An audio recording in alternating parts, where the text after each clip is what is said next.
And welcome back. Our final guest is a filmmaker and producer, and he sits down with us to speak about his passion for filmmaking and photography and so much more. So please welcome to the show, Fredrick Taylor's in the house. Fred, welcome. How you doing, my man? Pleasure. Freddie's in the house. Oh, here we go now. Here we go. Fred, Fred, you're gonna spit 16 with me? Absolutely. I'm looking forward to this. I'm excited. I've got a lot of family in New York as well, so this is cool. So you are a creator and a storyteller. Tell us how that began for you. How did you get into that? Well, I mean, originally that started because I loved story. I loved people. I love to draw. I love to paint. I love music. I love dance. I love culture. My mother used to take me to New York all the time to see plays and musicals like The Wiz. Mm-hmm. And my father was a jazz and blues musician and worked a lot with Philadelphia International Records out of Philly as well, and back in the day. And that really kind of got me hooked into the ability to connect with people through entertainment, and then also being able to tell stories. And I loved writing essays when I was a kid. I loved compositions. I loved writing term papers. I loved anything that would be able to tell a story and enlighten people. Yeah. So I got hooked on it pretty early. You got hooked early on. And yes, that's sir. a good thing. I got Absolutely. caught by the music bug. You got caught by the artistic bug in the creative area of storytelling. And that's a wonderful thing. Yeah. Yeah. It is. I mean, it's been a road to freedom for so many people for hundreds of years. I mean, you read these great stories about great people, and so many of them were great writers and great orators and speakers and talkers and connectors to people as well. So it's on the path, being creative and being able to communicate with others. What are some of the prerequisites for taking on a new project, or as far as your decision to be a part of a specific project? It's got to have some level of cultural and social relevance to it for me. I can't just do anything for any reason. It's got to have some level of purpose. And then also, is it evergreen? Is it something that people will care about in 5 years, 10 years, 15, 20, 25, 50, 100? How relevant is it to the human experience? And then finally, its reach. Can it reach into other communities beyond its original core? Uh-huh. Can it touch somebody on the other side of the world? Can it move through all of the continents? As well? And then, of course, just the plausibility, the viability of it, and all of the metrics that go with it as far as the money and, can we put this on the internet, or, what type of distribution outlet will it need to get out there as well? Yeah. Factors into. And they tell me that you're a fantastic filmmaker and producer. That's the word on the street. Yes, that is the word on the street. Yeah, that's the word on the street. I'm pretty good at that. So. How did you get into that? I went to film school at Temple University in Philadelphia. Uh-huh. And I fell in love with it. I originally went to school to become a journalist. And then halfway through college, I realized that my calling was more filmmaking, because I wanted to tell real stories about real people. And I didn't want to be edited or audited by others. I didn't want people to dictate to me what was the love language that I was trying to convey. Yeah. And so that's why I switched. And you're into rock climbing also? I'm into adventurous. I just threw that out there because I saw you standing on top of the Rock of Gibraltar there. Yeah, I had to climb up a rock to get that shot. That's for sure. So I'll do anything to get the shot. How about that? Yeah. You know what to do in order to get the shot that you need. That's for sure, right? Absolutely. You always want to do something innovative, special, and different. Yeah. Now, I heard that you have a trailer out called Where is America the Beautiful? That is correct. Yes, it is. Talk about that.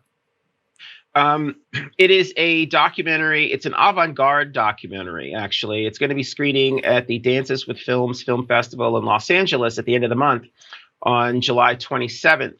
It's been sort of a journey, journalistic type of documentary that was sort of documenting the world that we were living in the middle of the pandemic and through the January 6th insurrection as well, and really looking at how it affects culture, and specific to many different cultures and people of different backgrounds and different religious orders and things like that. You know, how much has changed for us in the past 3 years with, you know, the election and the pandemic, to be perfectly honest. Yeah. So it's an investigation on, like, where is America now? Where are we? We're all very different. Yeah. You know, who we were 3 years ago is not who we are now. So the question is, who are we as a country and as a society? And it's very evident too with all the things that are going on around us. It's like, whoa, what happened? Where are we? It's like we went into the dark ages and came out on the other side. But listen, can we throw to it? Can we take a look at it? Where's America the Beautiful? Here's the trailer. Don't reach for it, son. Don't pour it out. Don't pour it out. I just think it's terrible. Right. That human life is treated the way it's treated, you know, where people just get killed for nothing.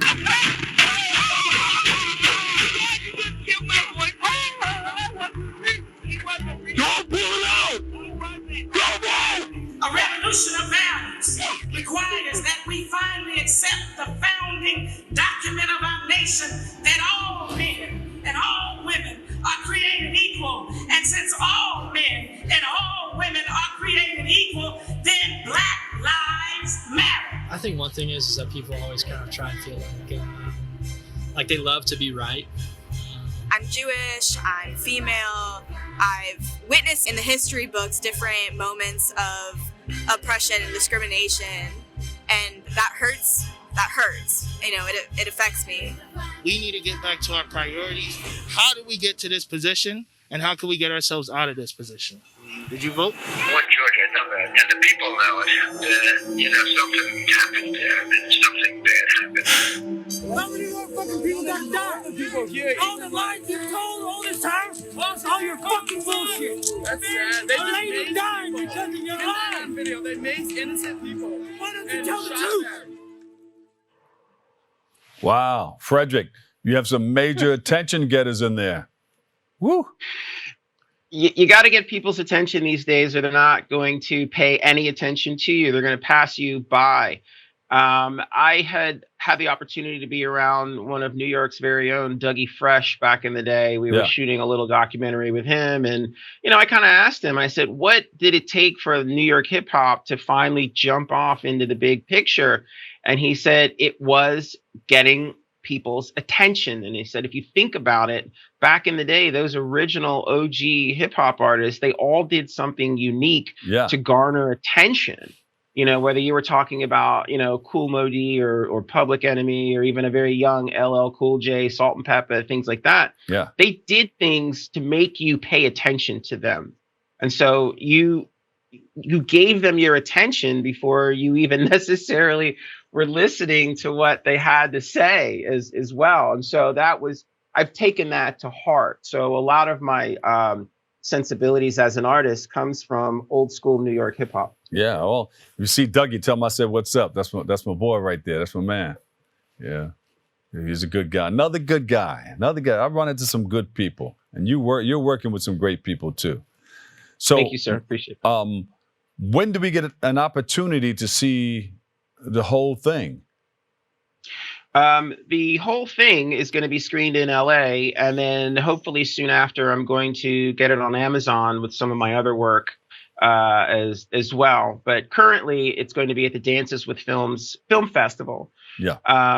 You can follow me about the progress of the project on my Instagram, which is Fr3der1ck. Everything is Fr3der1ck across the table for all of social media platforms, and to be able to Google me and get information as well. I have two other projects that are on Amazon. One is called Counter History's Rock Hill, and then Pre-Existing Freedom, which is a part of the constellation of Where is America the Beautiful as well. It's a project I did before that But it's all about the world we've been living in the past 3 to 4 years as well. So there's one more project I'm going to do to make it sort of a trifecta of films. So Yeah. I've been doing more documentary films the same way that artists make paintings. Like they'll do a series of paintings. And so I'm doing a series of documentary films about social subjects that I feel very strongly about. And it's needed too. People, you need to create the awareness of what's going on today because it can be mind-boggling. But thank you for bringing that to light. And we're going to be following a lot of the work that you're going to be doing. And you're also doing a documentary with Michael Jackson and Barack Obama. Yeah. Yes. I'm very interested in people that affect society, and I'm very interested in people that have an effect, that they affect the past, the present, and the future all at the same time. And those two individuals are people that will literally live forever. Yeah. What Barack Obama has done as a American is unprecedented. And what Michael Jackson did as a musician will never be equaled again as well. And I really love looking at the lives of people that are literally lightning in a bottle. And, originally I'm from the south side of Chicago, and I was about 40 miles outside of Gary as well. And so I have something in common with these two individuals as well. I sort of understand them from a cultural standpoint. Yeah. My grandmother used to eat at the same soul food restaurant as Barack and Michelle back in the day when they were very young. And my grandmother used to always talk about them and talk about how great they were as people and that I should go make friends with them. Yeah. So you're right in between both of them. Michael Jackson, his Jackson family's from Gary, Indiana. And of course, Barack Obama and them are from Chicago. Yeah. Yeah, I find that people that come from the Midwest to be very fascinating people, especially the ones that come from, socioeconomically challenging backgrounds like the South Side and Gary too. They're tremendously resilient and very driven people, and there's been such a great number of them over the years from, Etta James all the way to Kanye West. Absolutely. We just keep turning out these amazing people, Yeah. And from St. Louis, Kansas City, places like that where they just really know how to survive. Absolutely. And so I'm fascinated. We're going to continue following you, man, because, you're on to something and we're going to be watching you, man. Thank you for all that you do, okay? They're going to wrap me up right about now, but you're always welcome to come back on and do more.